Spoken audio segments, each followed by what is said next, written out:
Start. Shri Rabindranath Tagore का जन्म 7 मई 1861 को कलकत्ता शहर के जोड़शंकों में हुआ था। उनके पिता का नाम महर्षि देवेंद्रनाथ ठाकुर था। रविंद्रनाथ ने अपनी प्रारंभिक शिक्षा अपने घर पर ही प्राप्त की। उनके पिता ने घर पर ही उनकी पढ़ाई की पूरी व्यवस्था कर दी। उनके घर प्रदेश के विद्वानों, साहित्यकारों और शिल्पकारों का आना जाना लगा रहता था। यही कारण है कि स्कूली शिक्षा प्राप्त न कर पाने के बावजूद उन्होंने अपने घर पर ही साहित्य, संगीत एवं शिल्प का अच्छा ज्ञान प्राप्त कर लिया। रविंद्रनाथ ने 12 वर्ष की आयु से ही काव्य शुरू कर दिया था। बाद में उन्होंने गद्य साहित्य की रचना भी शुरू की और अपनी अधिकतर रचनाओं का उन्होंने अंग्रेजी में अनुवाद भी किया।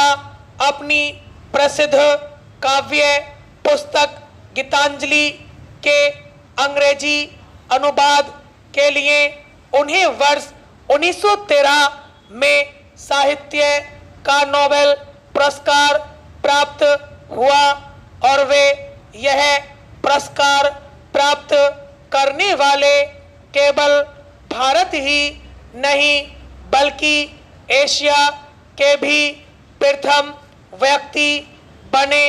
इसी के गीतों ने उन्हें विश्व कवि के रूप में प्रतिष्ठित किया।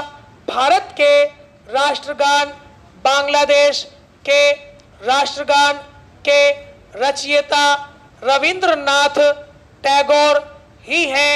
उनका सपना था भारत में एक ऐसे शिक्षण संस्थान की स्थापना करना जहां विद्यार्थी प्राकृतिक वातावरण में शिक्षा प्राप्त कर सकें। उनका यह सपना तब साकार हुआ जब वर्ष 1913 में उन्हें नोबेल पुरस्कार मिला। रविंद्रनाथ के प्रसिद्ध उपन्यासों में नौका डूबी, गोरा उल्लेखनीय हैं। राजा रानी उनके प्रसिद्ध नाटक हैं।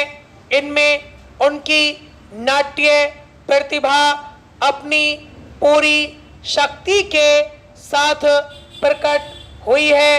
उनके द्वारा सृजित संगीत को आज रविंद्र संगीत के रूप में एक अलग शास्त्रीय संगीत का दर्जा प्राप्त है। अपने जीवन के अंतिम दिनों में उन्होंने चित्र बनाना भी शुरू किया था और अपने बनाए चित्रों से उन्हें एक चित्रकार के रूप में भी विश्व स्तरीय ख्याति मिली। उनके चित्रों में युग का संशय, मोह और निराशा प्रकट हुए हैं।